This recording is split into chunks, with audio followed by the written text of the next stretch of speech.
Welcome to the CATAPULT Lockdown Virtual Salon program. This afternoon, I'll be in discussion with Stephanie Leitch from Trinidad and Tobago. Before we begin, I'd like to express huge thanks to the CATAPULT partners, including the American Friends of Jamaica, Kingston Creative, and Fresh Milk, for making this series of salons happen. Please feel free to ask your questions in the comments section during the talk, which will get to the Q&A segment of the salon, and subscribe to the Fresh Milk YouTube channel. Good afternoon, everyone. My name is Raquel Paiewonsky. I am a visual artist from the Dominican Republic, where I also live and work. Today, I am very pleased to be speaking with Stephanie Leitch from Trinidad and Tobago. Stephanie Leitch is a fierce feminist organizer, LGBTQ+ advocate, and nonprofit leader from Trinidad and Tobago. In 2011, she founded the digital platform WOMANTRA, which remains the premier hub for Caribbean and Diaspora social justice, activist, and cyber-feminist advocacy. In 2015, Stephanie successfully transitioned the popular virtual space into a registered nonprofit and has headed the organization for the past 5 years. Her activism largely focuses on sexual and gender bias, violence, reproductive health rights, social policy, and young feminist mentorship. Having worked within the Caribbean context over the past decade, Stephanie brings a wealth of knowledge and expertise to the landscape of women's rights and movement building, grounded in the realities of a diverse region. Welcome, Stephanie. Super happy to have you here today. Hi, Raquel. It's How so are good to you? meet you again. Very nice to well. see you again and be able to have Yes. this chat. I would love to know a lot more about what we started off speaking and a little bit more about WOMANTRA, if you want to share the process of how it came about. Sure. This is a story that I have to tell a lot, but I actually like telling this story because, well, I think it's interesting and it's also deeply personal. Mm-hmm. So I have a close colleague and friend, Michelle Isava, who is a local performance artist. And many years ago, she did a performance called WOMANTRA, where she was dressed all in white and was drawing 7 concentric circles around herself. And there was a loudspeaker blaring, "The whole is whole." And this performance really resonated with me, kind of speaking to the divine feminine, but also just the wholeness of femininity and womanhood. And this, resonated with me so much so that, I think it was over a year later, I decided to have a centennial celebration for International Women's Day, which was a really kind of quaint gathering of younger and older feminists, sharing poetry, music, even tantric belly dancing. And I named it WOMANTRA. And I remember actually drawing WOMANTRA with sidewalk chalk onto the pavement so that people could find this event, Mm-hmm. And following that event, because everybody had such a good time, we were all like, oh, we should keep in touch. We should do this again. And at that time, which was in 2011, Facebook was becoming a thing, Mm-hmm. that everybody was on. And so I was like, okay, great. I'll form a group. We can share pictures. We can stay in touch. And from there, it just grew and grew. I started to add other Caribbean feminists that I started to meet through various trainings and meetings in the region. And the rest, as they say, is history. That's wonderful. But you started as a cyberspace and it became very solid, very well known in the region. And somehow you transitioned into something else in the more recent years. How did that happen? Well, in 2014, I had the opportunity to study abroad in Portugal. And I was just really nervous, actually, that WOMANTRA would die with me being out of the country. And I just thought now is the time to kind of formalize the collective and figure out leadership, who can run things when I'm gone. And that's when I registered WOMANTRA as a nonprofit organization.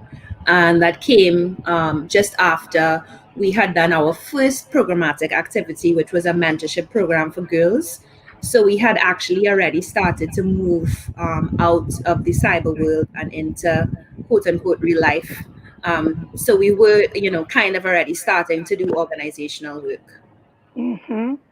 And how does the community in Trinidad and Tobago respond to LGBTQ plus community and the work being done by yourself or WOMANTRA and other organized feminist organizations in general? How is is there a backlash? Yeah, that's a good question. Actually, WOMANTRA, there are a few things that we are most remembered and known for. And one of them was a campaign actually called In Solidarity with Shannon.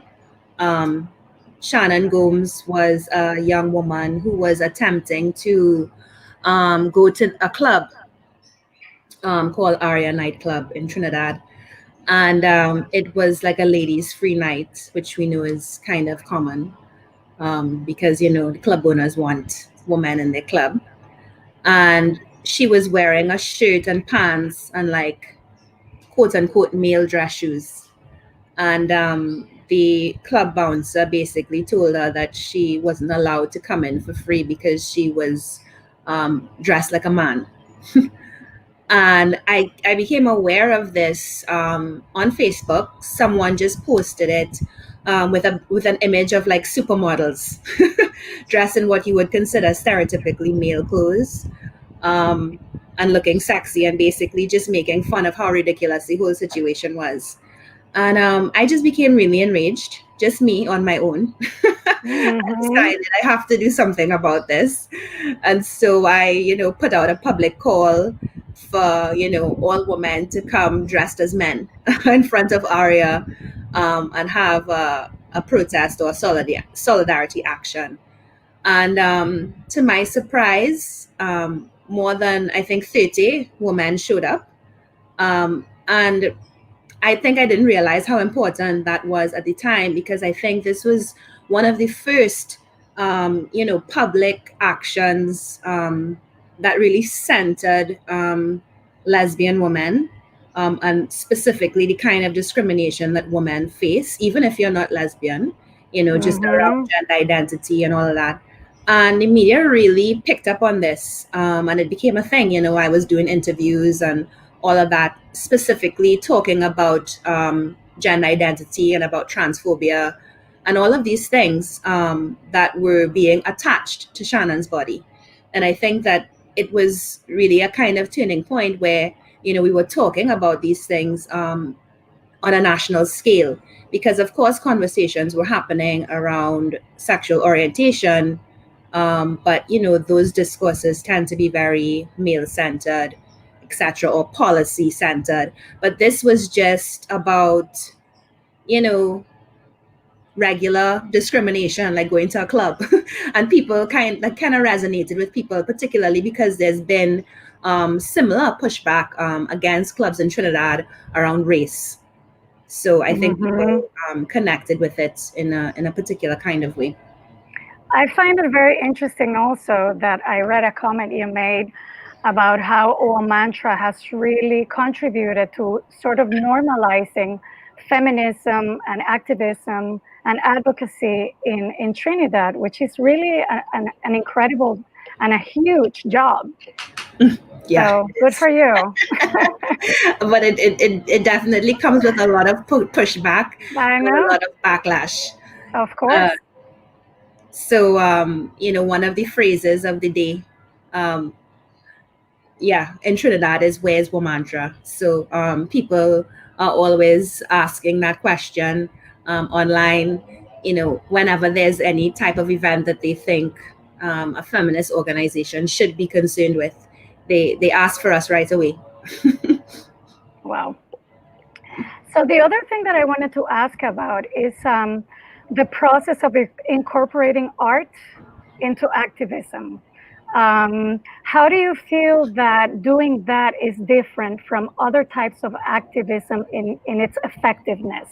Do you feel that our artistic experience allows for a more intimate connection in the process of creating awareness, which is ultimately what you're trying to do? Yeah. Well, the simple answer is yes. I think it is different in its effectiveness. I think if you really want to connect with people, art naturally has to be at the center, because not everyone is going to read legislation or policy or even care about those things. Mm-hmm. You have to be able to bring things down to the average person's level, and so that they can understand why this is important to their life. And I think that art is one of those kind of universal languages that can translate really complex ideas and concepts, and make them relevant. Mm-hmm. I just realized we're not bringing up the pictures. I forgot. Oh, yes. um, Kyle, but can you go to the third image?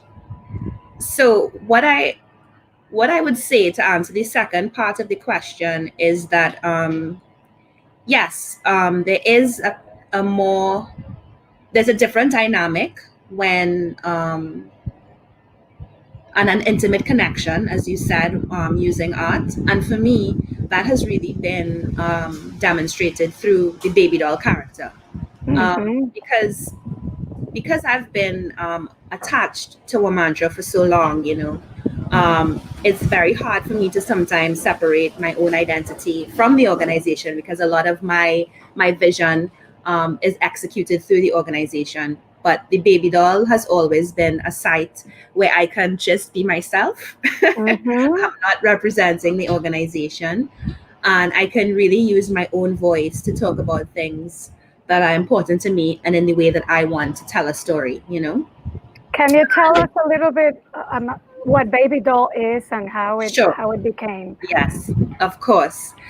So the baby doll is what we call a traditional mass character um, that emerged, I would assume, well, I don't know really when it would have emerged, but it became popular um, when we were occupied by American soldiers. They had a base here in Trinidad, and they would have had relationships with local women and then gone away on their ships, but also leaving behind babies.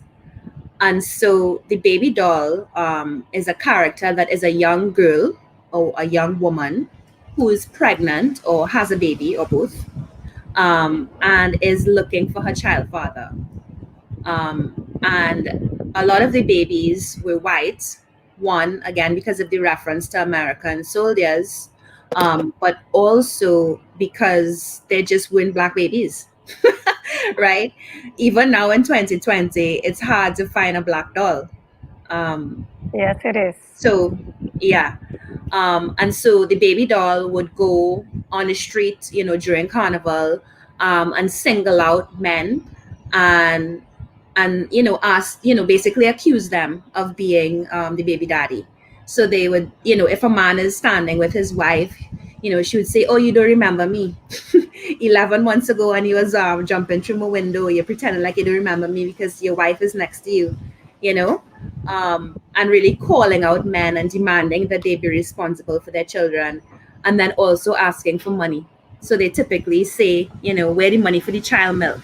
Don't you know that milk is expensive?" Mm-hmm. And so, really, at the heart of the character, it is a feminist character, and it's connected to so many feminist issues or woman-centered issues, including responsible fatherhood, teenage pregnancy, etc. And so I just want to talk a little bit about some of the themes I've explored. And the center image that you see there is from a play, Jean and Dinah, which is a Tony Hall play who recently passed. But Jean and Dinah are very iconic characters in the Trinidad landscape. They were known prostitutes and also best friends. And so I had the pleasure of playing Jean in Jean and Dinah.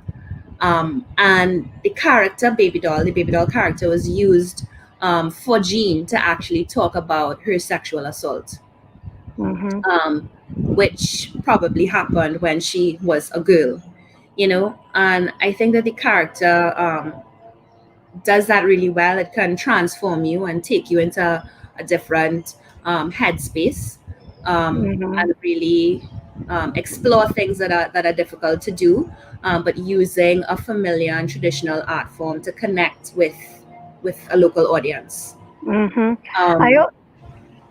I also think it's fascinating how carnival and cultural experiences like that allow for a safe space for this kind of performative things to develop and feel okay and allow people to relate in a very direct way. Exactly. So one year I actually played a lesbian baby doll. So that's one of the ways that I use my activism to push back against, heteronormativity. And as you said, inhabit a safe space to push boundaries. So my character's name was Leslie. So I was Leslie, the lesbian doll. And I was, instead of looking for my child father, I was looking for my child mother, who was Nikki, who had left me because, she couldn't deal with the stigma and discrimination from being with a woman. And it was really interesting because I got to explore, complex themes like what really makes a family. Like, is it just biology, or are there other ways in which we can envision family? Absolutely. And also it's such a sensitive subject, and I think that everybody can relate to it, particularly in the Caribbean, where even right now in the Dominican Republic, as we speak, we are in Congress trying to figure out if it's okay to have a childhood marriage. So, I mean, it's a thing that is being discussed. Yeah, well, only very recently was child marriage outlawed in Trinidad, Trinidad and Tobago. So it is an ongoing conversation, but I feel confident that that all countries will make the right decision. I hope so. Yeah.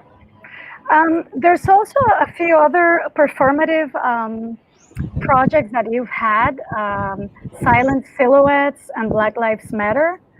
Do you want to talk a little bit about those two? Absolutely. Well, let's get the picture up, Kyle. Kyle is our tech support. Well, Silent Silhouettes is one of my earliest projects that I started in, I believe, 2008. So I would have been introduced to the project through a workshop. And its original name was Silent Witnesses. And so when I came back to Trinidad, I thought, how can I rethink this a little bit and make it my own? But basically, Silent Silhouettes is a moving installation that documents femicide. So for those of you who aren't familiar with the term, femicide is the murder of women and girls based on their gender identity. So because they are women and girls and the power dynamics that inherently means in a patriarchal society. So in the center there, you see Michelle Isava. I had mentioned her earlier, who did the performance WOMANTRA. So this is her again. So you can see she's one of our loyal supporters. Is surrounded by the silhouettes, and she has flowers in her hand. So the very first year that we did this installation, In addition to the installation, there was a performance where she delivered these flowers to each of the silhouettes, which was supposed to represent, the love that existed in those relationships. But at the end, they're torn and broken and kind of wrapped around the necks of the women. So from very early on, in addition to the visual representation of the silhouettes itself, we did want to add another dimension that really, captured the just emotions of grief and terror that accompanies the murder of women, but murder of anyone in general, because we become desensitized to these things in the media, because every day there's reports of murder. And so that's one of the reasons why we do this installation every year, is to be a solemn reminder that this is happening. These were real women and that their lives mattered. And it's a huge difference in the sense of getting desensitized. I think it's very different to read something in the press than to actually experience it in the physical space. And that's where I feel that it's so potent, that Exactly. You are using performance and incorporating these images in the landscape as a reminder. Yeah. So you can see all of them in the top right, that they're in a line. And it's really, as you said, an important visual, because the installation is statistically accurate. So WOMANTRA collects the statistics from the police as well as from journalists, so that we can create a story of each woman. And then we make the number of silhouettes, based on the number of women and girls that were killed. So as of November, that number was 18, and it's more now. But we use the details that we gather from journalists also to create graphic campaigns. So in the top left, you can see there's a woman in pink, and you can't really see the text behind her, but those are the actual details of her story. So we have, over the years, we've been thinking through, what is the ethical implications around keeping these women's identities, well, not private because it's already in the public domain, but not necessarily including it in our installation. So in earlier years, you can see that our silhouette was very generic. There's a design on it, but it's generic, and we used it for each woman. But now, you see, we've moved into more human-like forms. And each image actually is supposed to be is supposed to resemble the actual woman. So based on the details that we have from the news reports, we're now trying to create the likeness as close as we possibly can. And when these performances happen, do you invite people to come over? Do people just show up while it's happening? How does it work? Right. So typically the installation happens in a public space, like a park or something like that, where there's a lot of traffic. And so there may be some promotion online, but really it's about getting off of the online space and just going in a public area for whoever passes by. And that has gone really well for us, because a lot of people stop and they want to talk with us. They want to debrief. Some of them can identify the woman based on her story, and they typically ask for resources. So we really use it as an opportunity to raise awareness, but to also do outreach. But this year, we received funding to do an installation, but of course that couldn't happen because of COVID-19. So we decided to make a short film. And, wonderful. Yeah, and that was a really big success, because people obviously could not visit the installation, but we still did it. We captured it in the film, but the film was so much more than the installation. Even though it brought the installation to life in a way that we hadn't before, and we were able to use this perfect song by a local artist, Sheldon Blackman, which pulled at everybody's heartstrings. By the time the movie ended, everybody was crying. Wow. Do you have a link for that? That would be wonderful to share. Yes, of course. You can find it on our Facebook page, as well as our YouTube channel. Okay. It's called Silent Silhouettes. Okay, Simple title. Perfect. Yeah. And what about Black Lives Matter? Because I know that you went into that kind of activism that was so prevalent this year all over the world.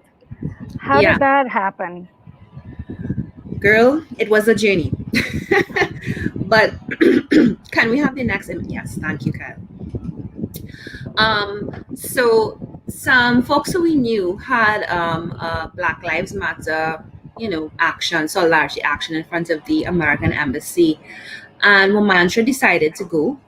But it seemed to be kind of centered on the American situation with George Floyd and, Breonna Taylor and stuff. But we felt that it was important for us to talk about our own experiences. So, members of my team at WOMANTRA started to do research about extrajudicial killings here. Mm-hmm. And, we started to document the names of all of the people that the police had killed. And we took those to the protest. And so I think we were already kind of in that headspace, when just a few days later, the police murdered 3 men from a community called Mova, which you can see there in the images. And, the authorities were again trying to feed us the narrative that, these criminal elements were shooting at them and they were just retaliating. But on this particular occasion, we had evidence that was a lie because there was CCTV camera footage as well as footage from one of the neighbors. And so there was, obviously public outrage, and that led to 3 days of protests in Trinidad and Tobago. Mm-hmm. And I really want to talk about, all of these images because I think all of them were so important in different ways. So when this initially happened, a local artist, graphic artist, well, he's multimedia artist, Darren Chiwa, made the first graphic, which is Mova Black Lives Matter. And as you can see, the TT is in red for Trinidad and Tobago. Mm-hmm. And I saw this image online and I was like, this is really powerful. We should do more of these. And little did I know how important that was going to be, because when these protests started happening, members of our team at WOMANTRA it felt like we were awake for the entire 3 days, just, listening to the news, watching all of the lives, and listening to what the politicians had to say and stuff. And we actually started to map all of the places where the protests were happening. Mm-hmm. And so we asked Darren if he could make more of these images to represent all of the places where protests were happening. And that became very important because, the Commissioner of Police, as well as the Minister of National Security, was saying that, this was organized by, some gang members who were paying people to protest in an attempt to destabilize the country. That was the narrative being pushed. And we were able to show through this exercise of mapping all of the areas where it was happening that was a lie. And it represents a really important counter-narrative to what the state was saying, because there were protests happening all the way in South Trinidad, in Central Trinidad, in North Trinidad, Mm-hmm. So that was one thing that we did. And these important collaborations are important, and not just the collaborations, but also being able to see a moment or an opportunity and really build. Exactly. And not only that, but this can be a worldwide project, because this is an image that can be transferable to every country in the world with different names, and it will work.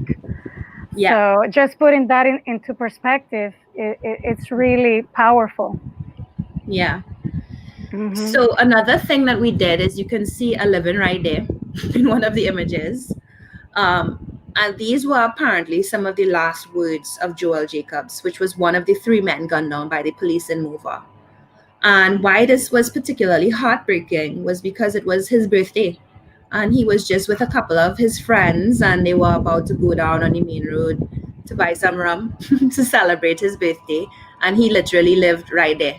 He was just a few steps away from his home. And so we really wanted to capture that. Like, you can just literally be outside of your home and be gunned down by the police. Which was also the case of Ornella Graves, who you can see in another image there. So all of these images in the center, the brown ones you can see, say 1 month. So this was after, the 3 men were killed. So you can see their 3 names on, well, you probably can't see, on the placards in the first one. In the middle one, it says 1 month since the 3-day uprisings. And what we did here is we actually realized that these protests started happening on the birthday of Kwame Ture. And for our audience, or those who aren't familiar, Kwame Ture is a Trinidadian, or was a Trinidadian Black revolutionary and head of the Black Panther Party, and is really important to us as decolonial feminists and Trinidadian feminists. And we thought that this is too poetic. We have to make these connections. And again, it was really important for us to find ways to really ground this movement in our own context, because there's so much media attention and just global attention to the American Black Lives Matter movement, but this is really a global movement, and we have to reinforce at every point that we can that Black people are being oppressed all around the world, regardless if it's a Black majority country, if it's a Black government, it really doesn't matter, Yeah, absolutely. Yeah. No, and that brings me to another question about how, in your experience, has feminism evolved from a more Western and perhaps dogmatic way that we all know from the past to a more inclusive, transmutable energy that can fit into our post-colonial Caribbean reality and the challenges that we face now? Yeah. Well, I think young people are really leading the way. When I look at younger feminists who are 18, 19, 20, they really are quite radical, and it makes my heart smile. And I think that they know what it's about. They are they're not trapped by the same kind of respectability and ideas about, or disillusioned as much as older generations. Sorry, my earbud fell out. Give me 1 second. Sure. I think it's missing, but I can still hear you, so that's what's important. But yeah, and so I think that being around younger feminists has been really important for me and has been a major part of my work, because they push me in my own boundaries. So even when people in my own organization are telling me, oh, well, that's not how we should do this, we should think about this differently, I always thank them, even if I don't agree, and even if it irritates me. I still thank them, because they really force me to think about things in different ways and to be accountable. So I think that Caribbean feminism has really proven itself to be diverse and decolonial, and making space for different types of identities and realities. We have an Indo-feminist movement here in the Caribbean. We have a certain type of respect and acknowledgement of Indigenous contributions. So it's very intersectional. And I think also we have to acknowledge our foremothers, who were really some of the first women to be talking about intersectionality, even if they didn't use that word. So we have Claudia Jones, who was a very well-known feminist Marxist from Trinidad and Tobago, who was talking about triple oppression, race, gender, and class. And then we have the diaspora feminist Audre Lorde, Grenadian and Barbadian, who was, talking about intersectionality as well in in ways that really resonate with Black and Caribbean feminists now and all over the world. Yeah, and I think that's the beauty of finding our own strength in being smaller, in being a community as we are in the Caribbean, because it allows for that. We need to connect to other activists and play together and express our thoughts together and make our political movements together, because that's sort of like the holistic way of putting out our views and empowering each other. So I think that's an asset that we have and we need to embrace. Yeah, definitely. Yeah. But I have another question about, it struck me when you talked about how earlier that people keep calling you for backup and, for advice and just reporting certain things. And I just wanted to know how you feel, because we come from countries where not trusting our authorities has become the norm. And we have to kind of rely on institutions like you to give us a sense of security. So we feel vulnerable, insecure, and how do you manage that from WOMANTRA to respond to the increasing reliance of people in your platform as a mechanism to report violence and abuse? Yeah. I think maybe a few years ago, WOMANTRA started to do kind of informal referrals, because women or people in general would reach out to us, regularly to ask about LGBT friendly doctors, or how can I access abortion, or how can I get psychosocial support. And I think we felt that sense of responsibility of having to become more formalized in kind of support that we give to our constituency. And so I'm happy to announce that in the new year, WOMANTRA will in fact be opening its doors for a legal clinic, which will be supporting victims of gender-based violence. And so, women and men can access free advice and representation, if they meet a certain criteria. But I think, as you said, that people have come to rely on us in a particular type of way is really interesting, and it is representative of the failure of the state.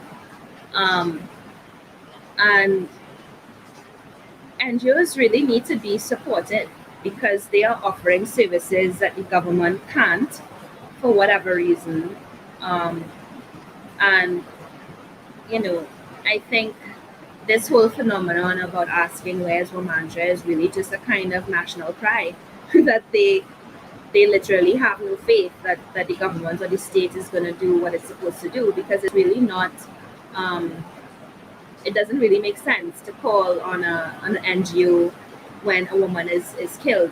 Like, how are we supposed to prevent murder? We do what we can, but we are not the police. We're not investigators. Right. So it's a very interesting situation, but we appreciate that we're in a unique position, that people look to us for advice and for support. And so we're happy to fill that gap to the best of our ability. And do police find that you are an advocate?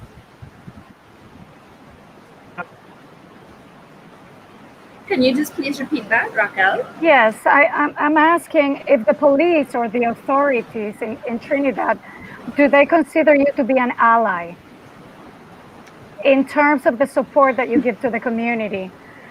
I mean, do you ever find yourself in the situation of getting a phone call that you need to forward to them, and how do they respond to that?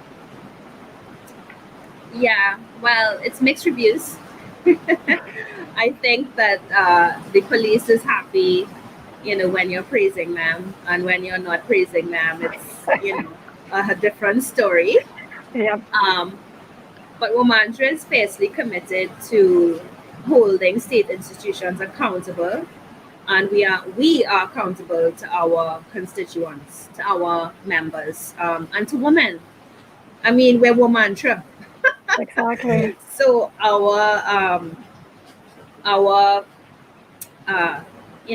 commitment and our loyalty is always going to be to women, and to girls.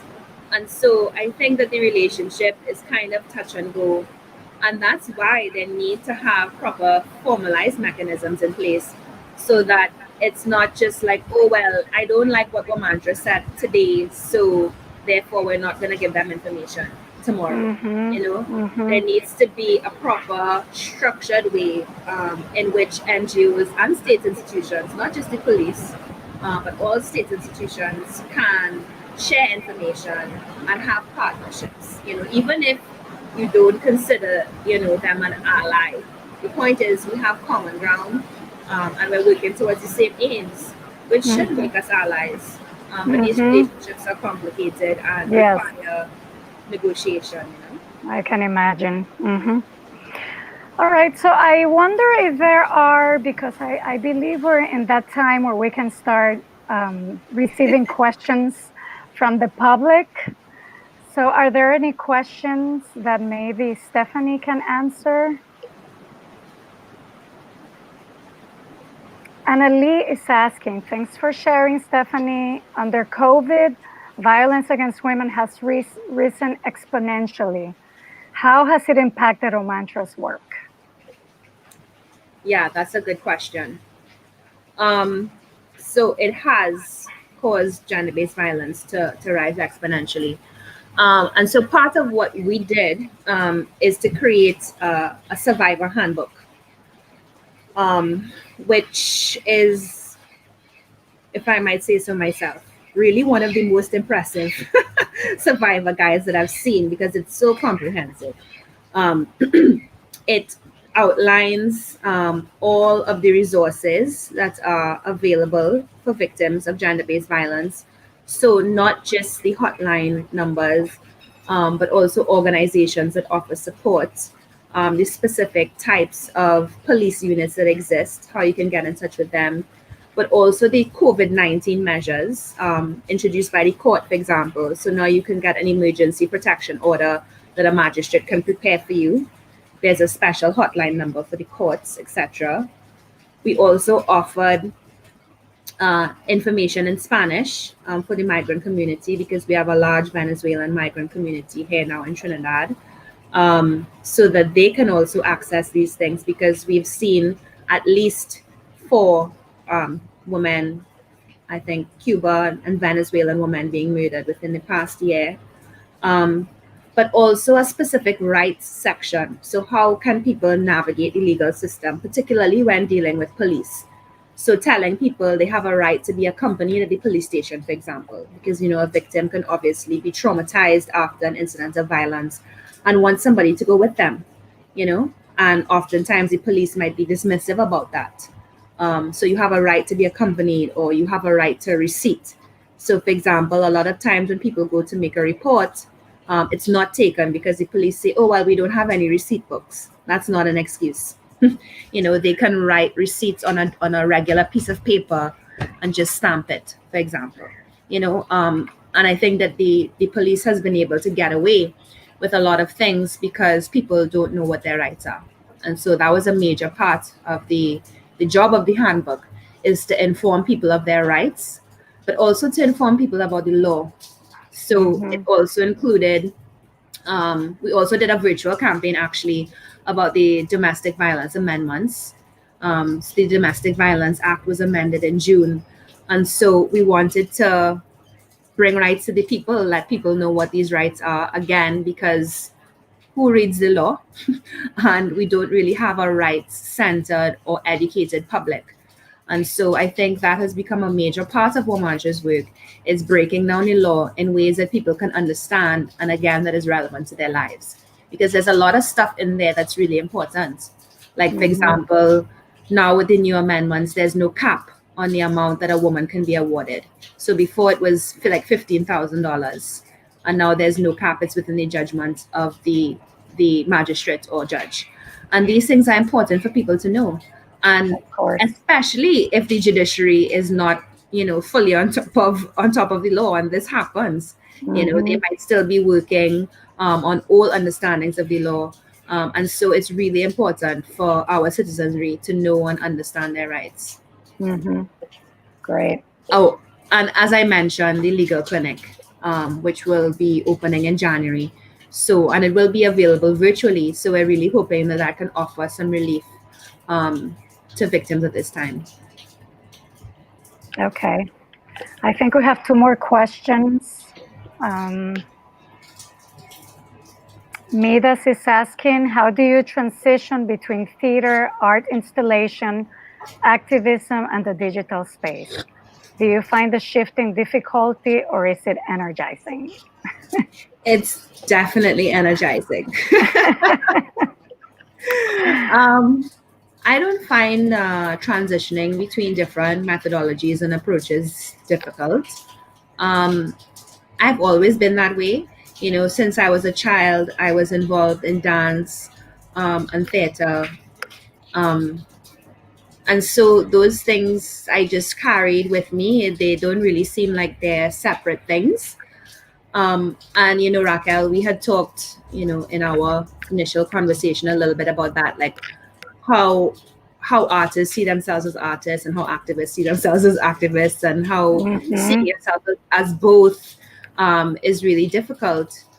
So even though I don't refer to myself as an artist, I am aware and I appreciate and value how much art is at the center of my activism.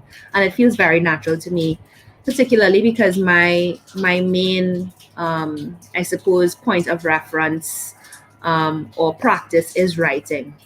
So yeah, inherently that's its own art form.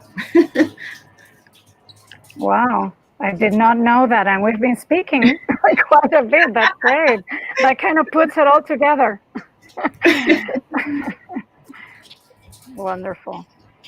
Is there another question? I think there is.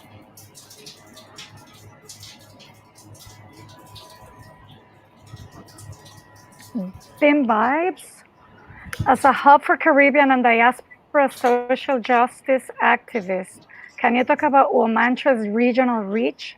Do you connect with the Anglophone region or also the Spanish, French, and Dutch Caribbean? Yeah, it's a good question. So yeah, even though WOMANTRA is based in Trinidad, I have always seen it as being an important link for feminists and social justice activists in the region. And I have done collaborative work with individuals and organizations within the Anglophone Caribbean, connecting with Spanish, French, and Dutch speakers is always more difficult because of, obviously the language barrier. Unfortunately, I don't speak any other language fluently enough. And I think it is fundamentally one of the major barriers for meaningful solidarity and partnership in the region, is the fact that we are so disparate, not only with geography and of course inflated prices to even fly anywhere, but also through language. So my partnership has been limited, but there is some. So for example, WOMANTRA is part of a project called Frontline Alliance, Caribbean Partnership to End Gender-Based Violence, which is being led by Outright Action International. And one of the countries within our partnership is Haiti. And so we have some partnerships there. And back in 2015, I think it is, WOMANTRA would have co-hosted the Caribbean Women's Sexuality and Diversity Conference, which is put on by ECADE. But at that time, it was United and Strong. And that was the first CWSDC where we actually had Spanish speakers and also Spanish translators. And so I would have been the one to organize the translation. So I guess the simple answer is yes. I try to, make connections when I can, but it is difficult. Yes. Do you find that, like, for example, Spanish-speaking islands connect more to the Latin American region, and maybe other islands that speak English or Dutch connect more to the continent, as opposed to the Caribbean itself working together? Yeah, definitely. I can't really say I know too much about Cuba and what Cuba is doing in terms of their feminist movement. But definitely the DR is heavily aligned with the Latin American countries, which makes sense. Haiti seems to be a kind of prominent figure in terms of the funding landscape and the feminist advocacy landscape. Like, these IOs are always trying to include Haiti, and I suppose that's for many reasons, but one, of course, being their economic status. But I always wonder, like, what's going on with the other Francophone islands, and I always tell funders that, like, are there no feminists in Martinique, in Guadeloupe? Like, how are we making a larger effort to include those islands? And so I guess that my advocacy is basically at that level. And I have some say somewhere because I am an advisor to the Equality Fund, who is currently doing a Caribbean project called Women's Voice in Leadership. Mm-hmm. And yeah, I think the Dutch islands also are probably more in conversation with each other than they are with the Anglophone Caribbean. One exception being Saint Martin. I think Saint Martin is the most kind of integrated with the rest of us, and perhaps that's because a lot of people in Saint Martin speak English, and also it's a highly multi-ethnic country. But maybe those aren't the reasons at all. I don't know. Mm-hmm. Okay, I have one last question. What would your advice be to not only younger feminists in the Caribbean region, but also people who are being interdisciplinary in their approach to communication through art, activism, writing, etc.? Yeah, my message. This is another common question. Feel pressured. But I guess for me, if I had to, give a message to younger feminists, it would be to, never be afraid of the power of your own voice. There'll be a lot of naysayers or people who just don't have the same ideas or priorities as you. But your voice, your point of view is important, even if it's only important to you, and that matters. But I assure you, you'll always find commonalities. And so don't be afraid to share your voice. But also, equally as important is to always question your own positionality. None of us have reached, none of us have made it. Our life is a lifelong learning experience, and you have to always leave space for getting it wrong, for learning, for unlearning. And if you really value other people's voice, you will spend as much time listening as you will talking. Yeah, and also just that, to be a radical, to identify as a feminist is not an easy thing to do. It's not an easy road. It's not, a popularity contest or red roses. It's really hard and grueling work. And, you have to be ready to commit to that more or less for the rest of your life. because I don't see the patriarchy falling anytime soon. Yes. So yeah, You know, it's a marathon. it's very interesting that recently I was at a meeting and they were debating whether feminism was the right term today, that maybe gender equality was more fitting with the times. And I just had such a big issue with that. Yeah. Because I would love to hear your thoughts on it. Yeah, well, I mean, gender equality is obviously the more palatable term. I think a lot of the the discourse around development is decided by and articulated by development agencies like the UN, like the IDB, etc. And so gender equality has become the kind of acceptable term to talk about equality between men and women. But that's not what feminism is talking about. Feminism isn't talking about equality. Feminism is talking about, radical freedom and liberation and, destruction of gender as we know it. So that's not really a message that is easily digestible. And so, yeah, I think gender equality is the kind of middle road that people have decided is More comfortable. Is reasonable. Yeah. All right. Well, I guess we have reached the end of our conversation because we are close to 2 o'clock. But I just want to say that this has been super honor for me to get to know what you do. As I told you, I come from a family of activists, and even though my approach, as you were speaking earlier, is kind of like the opposite from you. Like I work through art, but there's some activism there, but I mostly focus on the artwork. But I completely relate and feel because I was raised knowing how much effort it really takes to do what you do and to make the changes that you do. And I always admire that profoundly. So I want to really, really thank you for the work that you do and for this conversation today. Thank you to you as well, Raquel. It's been a real pleasure. This conversation has been really easy. And as I said, I think they chose to put us together for a reason.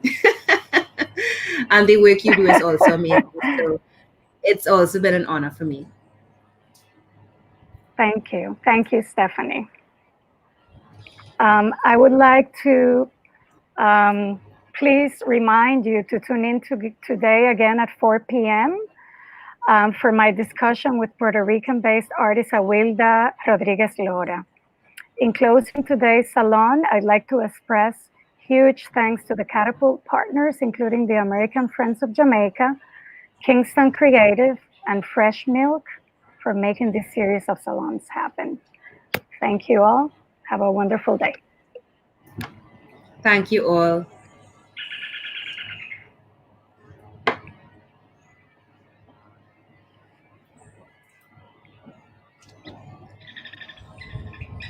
Hello.